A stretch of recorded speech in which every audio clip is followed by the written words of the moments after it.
भारत गौरव आचार्य श्री पुलक सागर जी गुरुदेव के प्रवचन और लेटेस्ट धार्मिक भजन व कार्यक्रम निशुल्क देखने व सुनने के लिए हमारे YouTube चैनल जीन शरणम मीडिया को आज ही सब्सक्राइब करें और सबसे पहले देखने के लिए बेल आइकन पर क्लिक जरूर करें। जब टेम्परेचर 16 डिग्री हो जाता है तो गर्म कपड़े निकल आते हैं। जब 12 डिग्री हो जाता है तो कान में मफलर लगा लिया जाता है। जब 8 डिग्री टेम्परेचर हो जाता है तो हाथ पैर कांपने लगते हैं। जब 4 डिग्री टेम्परेचर हो जाता है, 2 डिग्री हो जाता है तो अलाव जलने लगते हैं। और जब टेम्परेचर 0 हो जाता है तो पानी जम जाया करता है। विचार करिए, और जब -20 डिग्री टेम्परेचर हो जाता है तो सियाचिन की सीमा में हमारे जवान 12 किलो की बंदूक और 20 किलो की रसद लिए खड़े रहते हैं देश के लिए। जब ये लोग देश के लिए खड़े रहते हैं, विचार करिए, हम जिन्हें नहीं जानते हैं वो हम पे जान लुटाते हैं। किसी सैनिक से कोई परिचित तो होता नहीं है। जो हमें नहीं जानते वो हम पे जान लुटाते हैं। तो मैंने कहा, मैं बीमार भी रहूं तो चलना मेरा धर्म है। आज राष्ट्रीय पर्व है, आज देश का पर्व है, देश का पर्व है। आज लोग दिवाली मनाते हैं, होली मनाते हैं, राष्ट्रीय पर्व इतने उत्साह से नहीं मनाते। लेकिन बारामती में कह सकता हूं कि 23 साल से मैं संत वन की 15 अगस्त का ये जश्न आजादी मनाता हूं, लेकिन जो बारामती में हुआ है वो आज तक हुआ नहीं है मेरे लिए।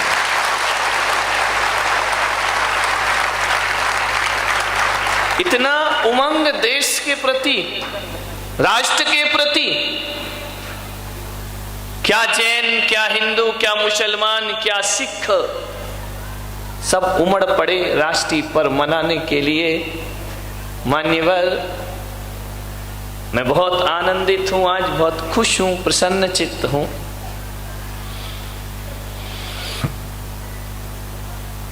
कहीं भी चले जाना हमारे जैसा देश ना मिलेगा। आज पूरा पंडाल तिरंगा में रंग गया है।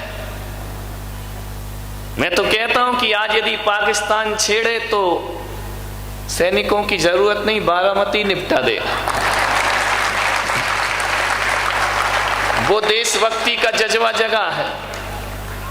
ये बात मैं जरूर कहूंगा कि अभी जो प्रस्तुतियां हुई, मेरी एक लोगों में पहचान है कि जब मैं बोलता हूं तो लोग संवेदनशील हो जाते हैं, आंखें भर आती हैं। आज पहली बार इन प्रस्तुतियों ने मेरी आंखें भरी है।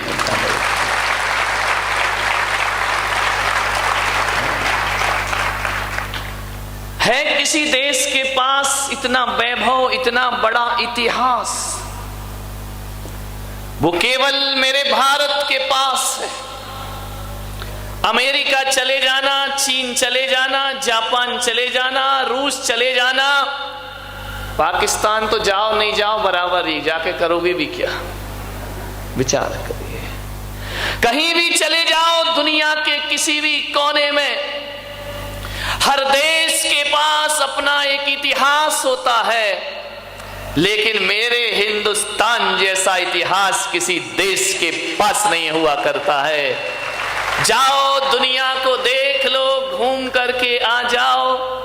दुनिया के किसी भी देश के पास ऐसा बेटा है, किसी के पास नहीं होगा ऐसा बेटा कि पिता के वचनों के खातिर जो 14 वर्ष का वनवास स्वीकार कर लिया करता है, ऐसा अमर इतिहास दुनिया में किसी के पास नहीं होगा। है कहीं जाकर के देखो, ऐसा बेटा है दुनिया में किसी देश के पास कि अंधे माँ बाप को तीर्थ यात्रा की भावना जगे तो कांवड़ पर बिठाकर पूरे हिंदुस्तान की यात्रा करा दे। ऐसा बेटा केवल भारत में पैदा हुआ करता है। मेरे हिंदुस्तान हुआ करता है। होंगे ईंट पत्थरों के इतिहास सबके पास, मेरे भारत जैसा इतिहास दुनिया में किसी के पास नहीं होगा कि एक भाई यदि 14 वर्ष वनवास में रहता है तो दूसरा भाई महलों में भी वनवासी बन करके अपना जीवन गुजार दिया कर। क्या अमर इतिहास है किसी देश के पास ऐसा, ऐसी स्वामी भक्ति किसी देश के पास है कि अपने स्वामी के, अपने राजाओं के, राजपुत्रों की जान बचाने के लिए मेरे राजस्थान की पन्ना धाय अपने बेटे को कुर्बान कर दिया करती है कोई ऐसी? ध्यान रखिए, कहीं नहीं मिलेगा ये अमर इतिहास, केवल हिंदुस्तान में मिलता है। और मेरे पिता का माथा किसी के सामने ना झुके, इतना शौर्य वाली कोई बेटी धरती पर है तो मेरे हिंदुस्तान में है कि ऋषभ देव का माथा जगत में ना झुके तो ब्राह्मी सुंदरी आजीवन विवाह का त्याग कर दिया करती है कि हम विवाह नहीं करेंगे लेकिन अपने पिता का माथा नहीं झुकने देंगे। है कहीं ऐसी विरासत, ऐसी संपदा किसी देश के पास कि राणा की बेटी घास की रोटी खाना स्वीकार करती है लेकिन किसी के सामने झुकना स्वीकार नहीं, हाथ नहीं फैलाया कभी? बहुत इतिहास है। यदि इतिहास के पन्ने पलटने बैठूं तो 71वीं की आजादी 72वीं आजादी हो जाएगी और भारत का इतिहास का गुणगान नहीं हो पाए। बहुत अमर इतिहास है मेरे देश के पास। मेरे हम वो देश के लोग जिसने कभी किसी की जमीन पर बुरी निगाह नहीं डाली, पड़ोसियों की तरह। क्या है, पड़ोसी के हाल बड़े गड़बड़ है, मांगती रहता है कश्मीर दे दो, कश्मीर दे दो, कश्मीर दे। अरे ऐसे मांग रहे, कश्मीर कोई प्लास्टिक का खिलौना है जो तुमको उठा के देते हैं? विचार कर, कश्मीर दे दो। मुझे तो समझ नहीं आता है, अमेरिका से कहता है पैसे दे दो, पैसे दे दो, जापान से कहता हथियार दे दो, हथियार दे दो, भारत से कहता है कश्मीर दे दो, कश्मीर दे दो। मुझे यार ऐसा लगता है कि पाकिस्तान जब हर किसी से मांगते ही रहता है तो फिर अपने झंडे पे चांद सितारे क्यों बनाए? कटोरे का निशान बना दे, सारी दुनिया तुझे दे देगी। ध्यान रख, मांगना दे तो कुछ नहीं सकता, ये दे दो वो दे दो, खुद से कुछ कमाया नहीं जाता है, दूसरों के स्वर्ग पे निगाह रखा करते हैं। ध्यान रखिए, विचार करना है आपको, कैसे दे दे कश्मीर। आज ये पुलक सागर नहीं बोल रहा है, ध्यान रख। आज मैं कोई संत की हैसियत से प्रवचन नहीं कर रहा हूं, इस देश का संत हूं, इस देश में रहता हूं, तो राष्ट्र के प्रति भी मेरी कोई भक्ति और दायित्व हुआ करता है। ध्यान रखिए, एक पत्रकार ने मुझसे पूछा कि राष्ट्र बड़ा होता है, धर्म बड़ा होता है या समाज बड़ी होती है? मैंने कहा दुनिया की परिभाषा कुछ भी हो, लेकिन पुलक सागर कहता है कि यदि मेरे लिए व्यक्तिगत पूछा जाए तो ना धर्म बड़ा होता है ना समाज बड़ी होती है, सबसे बड़ा होता है तो राष्ट्र हुआ करता है। क्योंकि राष्ट्र सुरक्षित है तो धर्म सुरक्षित है, और धर्म सुरक्षित है तो समाज। राष्ट्र भक्ति से बड़ा और कोई चीज नहीं हुआ करती, सबसे बड़ी देशभक्ति हुआ करती है। मान्यवर, राष्ट्र से बड़ा क्या होगा?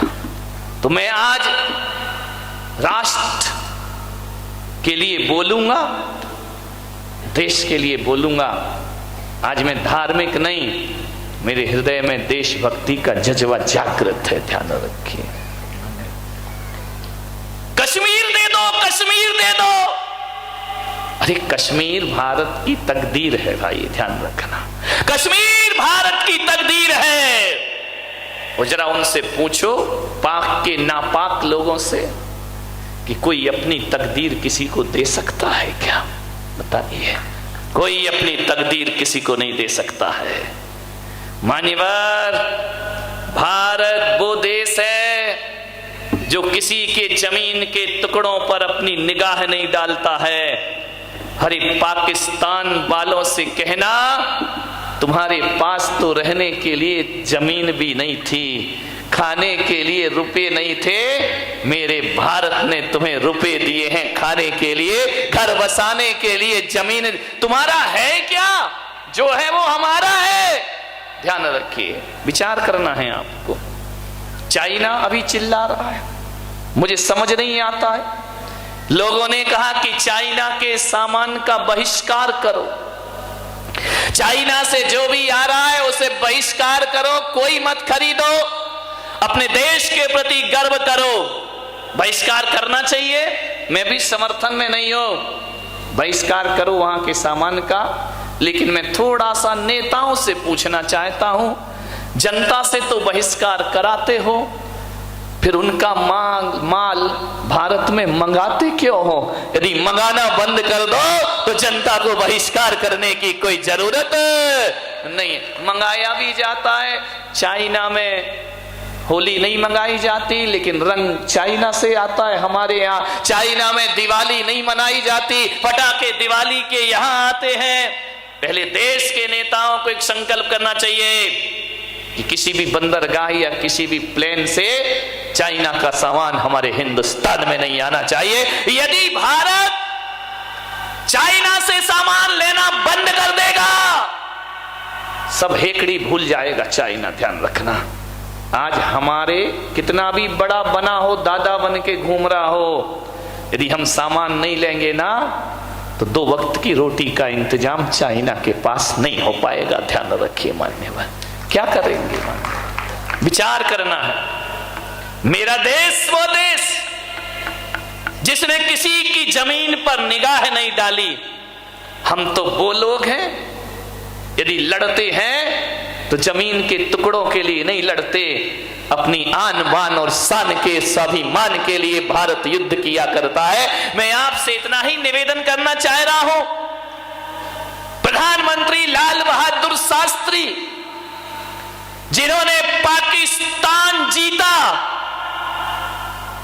श्रीमती इंदिरा गांधी जिन्होंने बांग्लादेश जीता, श्री रामचंद्र जिन्होंने लंका जीती, कृष्ण ने मथुरा जीती। ध्यान रखिए, इतिहास पर दृष्टि डालिए। कृष्ण ने मथुरा जीती, राम ने लंका जीती। लेकिन ये लंका जीती, मथुरा जीती तो इसलिए नहीं जीती कि हमें उनकी कुर्सियां चाहिए थी। राम ने लंका जीती और विभीषण को वापिस लौटा दी। कृष्ण ने मथुरा का राज्य कंस से जीता और वापिस लौटा दिया। इंदिरा गांधी ने बांग्लादेश जीता और बांग्लादेशियों को वापिस दे दिया। और लाल बहादुर शास्त्री ने पाकिस्तान जीता और भीख में उनका पाकिस्तान उन्हें वापिस जीतना और लौटाना।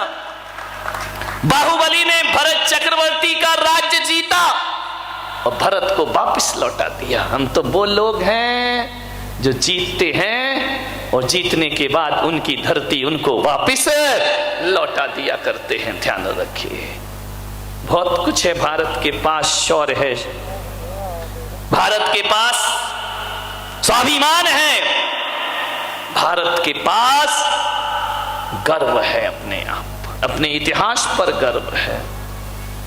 मान्य ये मत सोचना कि भारत की पहचान लाल किला है, यह भी मत सोचना कि भारत की पहचान ताजमहल है या कुतुब मीनार भारत की पहचान है, अजंता एलोरा की गुफाएं भारत की पहचान है। नहीं भाई, यदि ये भारत की पहचान हो जाएंगे तो मेरा देश तो पत्थरों का देश हो जाएगा। मेरे देश की पहचान ताजमहल, लाल किला, कुतुब मीनार ही नहीं, मेरे देश की पहचान तो उसकी संस्कृति और सभ्यता हुआ करती है। और वो संस्कृति यदि कोई है तो जियो और जीने दो की संस्कृति हमारे देश की असली पहचान। वसुधैव कुटुंबकम, सारा विश्व हमारा परिवार है, ये हमारे देश की असली पहचान हुआ करती है। अमेरिका के संपादक ने 3 प्रश्न किए भारत से, उसके उत्तर आज 70 वर्ष हो गए, आज तक मिल नहीं पाए।